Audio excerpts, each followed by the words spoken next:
Hello and welcome. Just waiting for people to come online. And when I see people come online, then I will get going.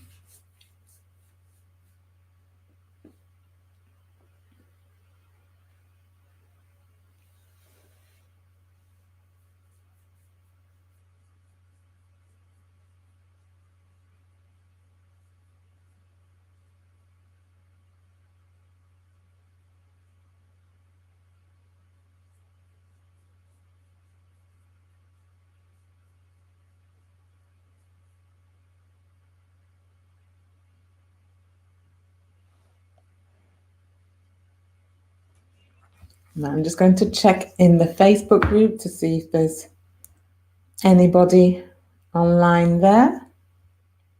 I've been having a few tech problems today, so it's taken me a while to connect. All right, I've got somebody here. Yes, hello. Apologies for being late today, but I've had a few tech problems and I couldn't get online at first. So hopefully now there'll be no problems and we'll be able to get going. So welcome everybody, and let's see who we've got. Hi there from the Facebook group.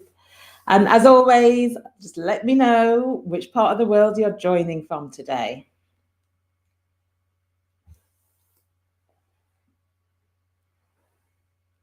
And I will keep an eye for your comments as they come through.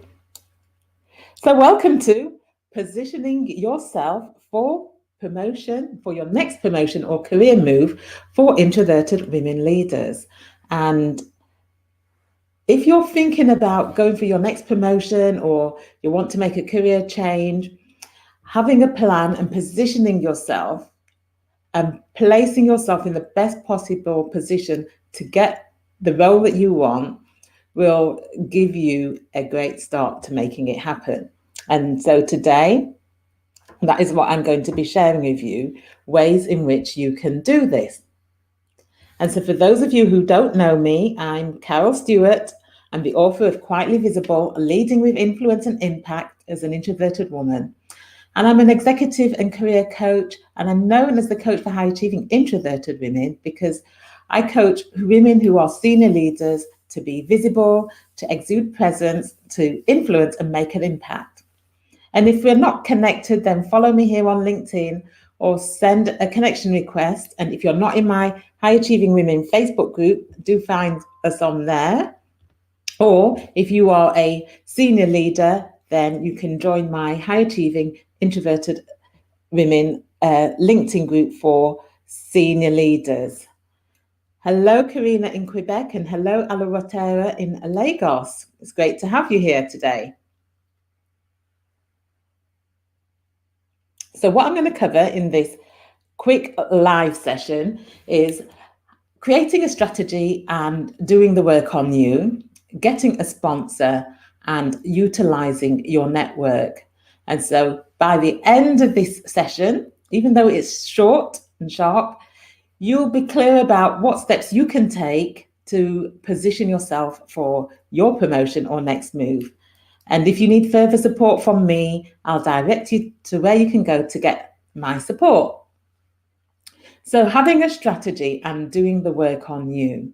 And if you think about what position you want to go for, whether it's an internal position that you're going for, whether you want to get an external role, think about the role that you want and then look at what you need to do to position yourself for it. So prior to starting my coaching business, when I got my last promotion, when I was working as an employee in an organization, I got my last promotion as a result of strategically positioning myself for it. So I'd been at a conference within my organization, and I was networking, and I spoke to someone who was the head of operations in an area which was at the other side to where I was. And she told me that they were going to be going on maternity leave, and there was going to be coming an opportunity coming up, and so I thought that I should try and go for it. And so I thought, well, I'm going to position myself for this move. So the position wasn't going to be coming up for some time because the person was only sort of in the early days of pregnancy. And so what I did was I saw that a position at the same level that I was at had come up. And so I applied for that position and made a sideways move. And the reason why I did that was so that I would be in the same region where that position was going to be coming available. And so that would give me time to get to know people in that area, get to raise my visibility and my presence in that particular area so that more people would know me and so that I could put myself in a better position when it came to applying for the role. And that's what I did. I went into that area, I led on projects, I became the champion for particular areas of work for the area, and I sort of raised my visibility and profile. And then when the position came up and I applied for it, went through an open recruitment process, and I got the role. And that was by me strategically positioning it to put myself in the best possible position. So think about what you need to do to position yourself. So think about what you need to include in your strategy and put yourself forward, take on responsibilities, and do the work on you.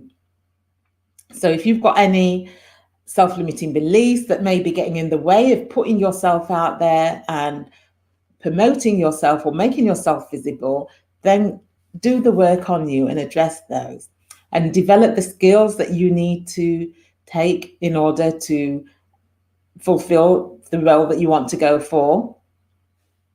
And raise your visibility and self-promote. So think about who needs to know about you and your achievements and your successes, and also that you are looking to get promoted or you are looking to make a career move so that you may want to get a promotion, but it may be external. So you want to go for a senior position externally.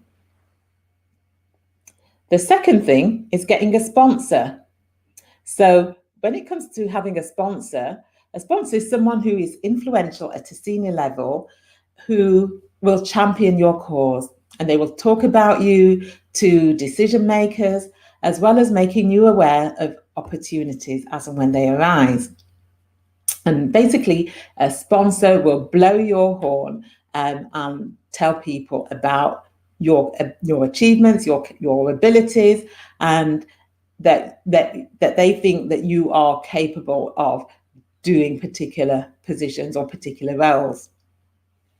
And even though the sponsor is doing this, they're championing you, it doesn't mean that you don't have to do what you need to do, because you still need to do the work on you, on demonstrating your credibility, demonstrating that you have the ability to perform at that level as well. And when you're thinking about who can be your sponsor, don't just think about internal sponsors to the organization that you are in.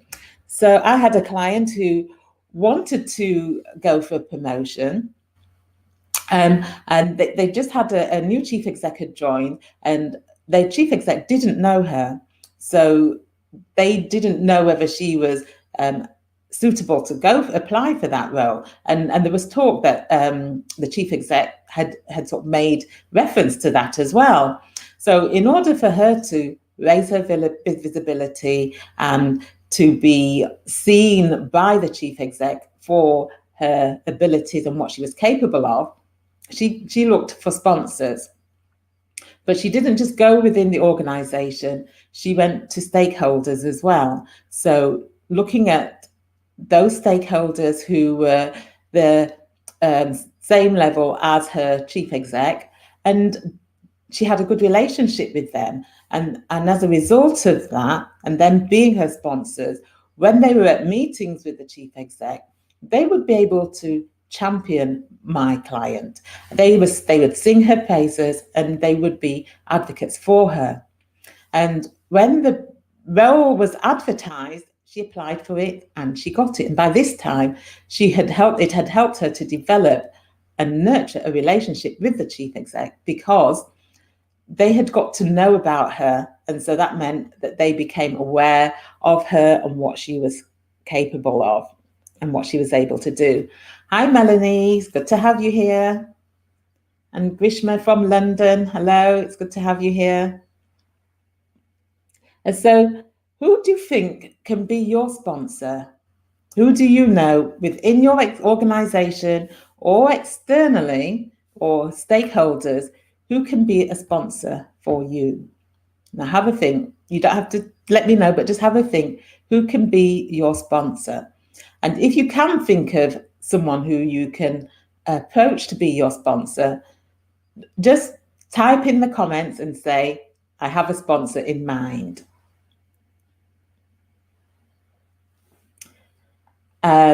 Maria said that's networking and influencing through inside information. Thank you for that, Maria. Hi, Tasha. So then, and that leads me on to the next thing, which is utilizing your network. And the benefits of networking for career advancement are well known, and it's well known that in order to progress in your career, people who have diverse networks progress better in their careers. But there's one thing that women don't often do well is networking. And oftentimes that's not because they don't necessarily like it. It may be that certain opportunities for networking don't come their way. And if you are someone who's introverted, you may not like networking because for many introverts, the reasons why they don't like networking is because they don't like making small talk, and they find that the environment of networking can be overly stimulating, which has a draining effect. It can be draining.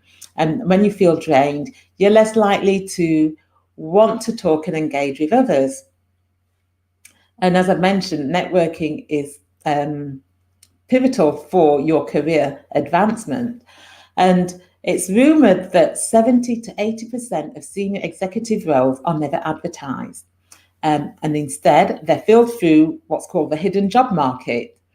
And the hidden job market are vacancies that employers want to fill, but they haven't advertised yet. And a report from Imperial University estimates that 75% of jobs are filled this way. And that's an incredible amount of jobs that are filled this way. Let's see, I've got a question here from Maria.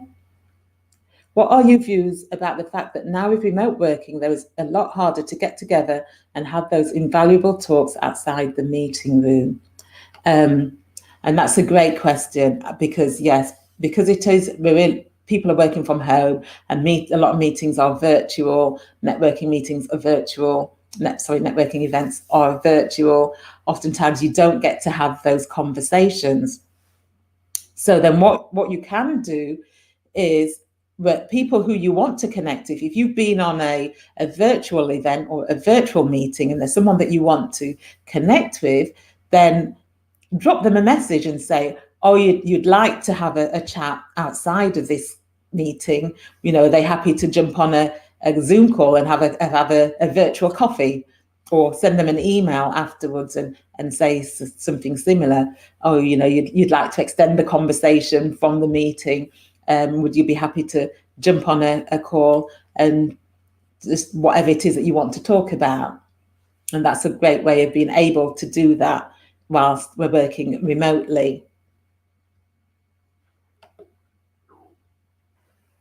So Melanie's saying those figures are amazing. It is amazing, isn't it? And it's very amazing. I didn't think it was as much as that, 75%.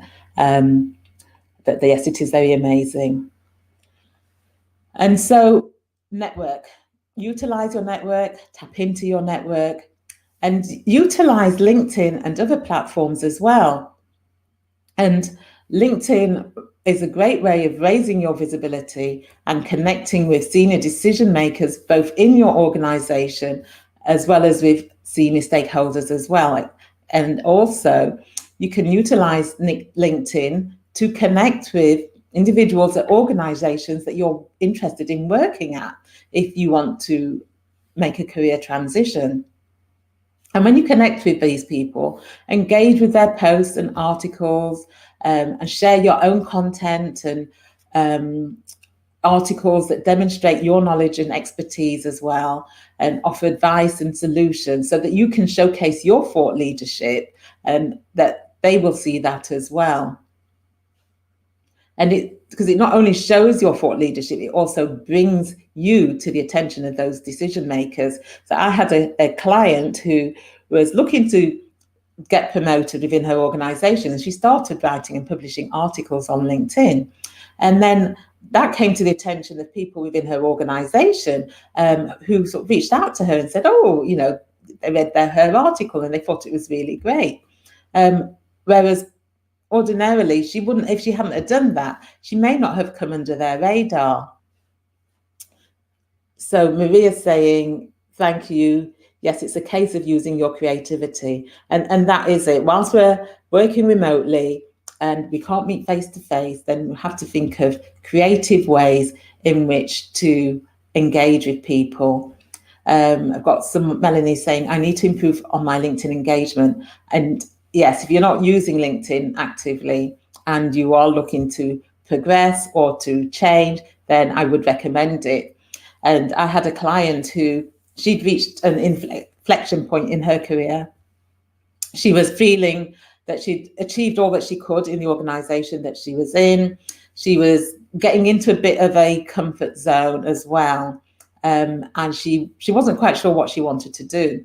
So what I worked with her was to sort of work out what she wanted to do and the kind of organizations that she wanted to work at, and to network and utilize LinkedIn. But she didn't like using LinkedIn and she didn't like networking. So we worked on that, what her issues were around networking.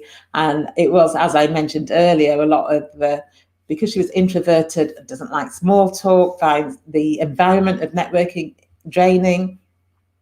And what I did was gave her techniques that she could apply to make it a more enjoyable experience. And I will at some point do a live session on networking.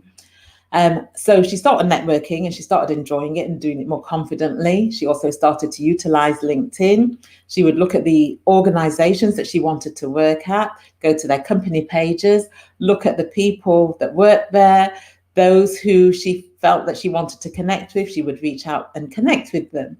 And another thing that she also did was reconnected with her network.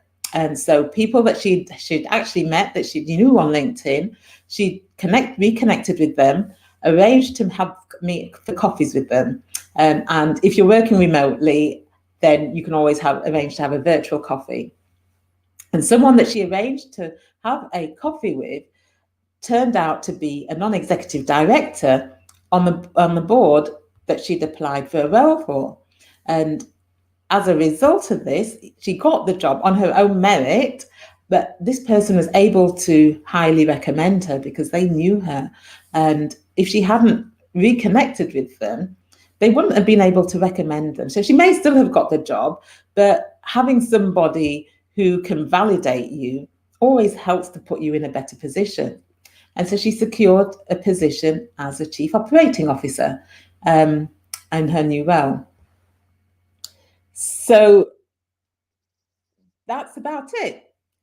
Create your strategy, develop your plan, think about what it is that you want to achieve, whether it's a promotion or a career transition. Create your strategy on how you're going to get there, who can help you along the way, how can you develop yourself and your skills and promote yourself, get a sponsor, and utilize your network. So what will you do differently to position yourself for your next promotion or your next career move? Let me know in the chat. And Melanie's already said that she's going to improve her LinkedIn engagement. So anyone else, what are you going to do differently so that you can position yourself for your next promotion or career move? And please post in the comments. And whilst we're waiting for some to come through, I hope this it was clear for you. And if you do feel like you need further support, send me a direct message and we can arrange to have a chat, and I can find out how I can help you. I can let you know how I can help. And so I'm going to be taking a break. So I won't be doing a live next week, but I will let you know when I'm going to be doing another live. And if there are any particular topics that you'd like me to cover, then please share in the comments as well. And I will look at what people want and putting something together so that I can do a live for you on the topics that you want. And do follow me on LinkedIn or connect with me on LinkedIn if we're not connected. And if you want to improve your confidence, influence, and impact, and I have a free assessment on my website, www.aboundingsolutions.com. If you complete the assessment, it'll give you some indication as to the areas that you need to focus on. So let's have a look what we've got in the comments. So we've got Luca, who's going to utilize her network. That's fantastic. We've got Karina, who is going to expand her LinkedIn connections. Fantastic. And even connect with other people that have commented as well. That's a great way to start. Tasha says, I've started to use my LinkedIn network more actively. That's fantastic. Lucas saying, thank you for your guidance, experience, and time. Enjoy your break and please get back to us soon. I will do, Luca. It won't be for too long. It will be a week or 2 weeks. I'm not 100% certain yet, but it'll definitely be at least 1 week. So thank you, everybody. And if you've got any questions, then please do put them in the comments. Well, Christine says she's going to engage more on LinkedIn. Fantastic. LinkedIn is a fantastic tool for getting to know people, expanding your network, and finding out about opportunities as well. Any questions before I go?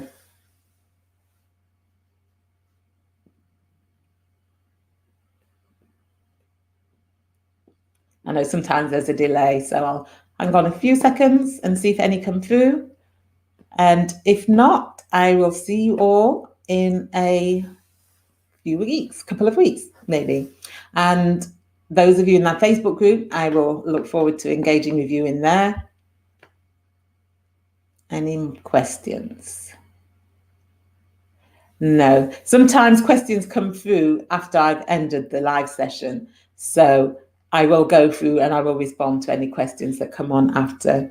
And also for those of you watching the replay, I will sort of check back to see if anybody comments.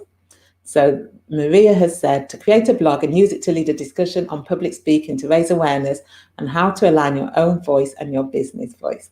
Fantastic. That's great. And I look forward to reading your blog. So thank you, everybody. Have a great afternoon, and I look forward to seeing you again soon. Bye.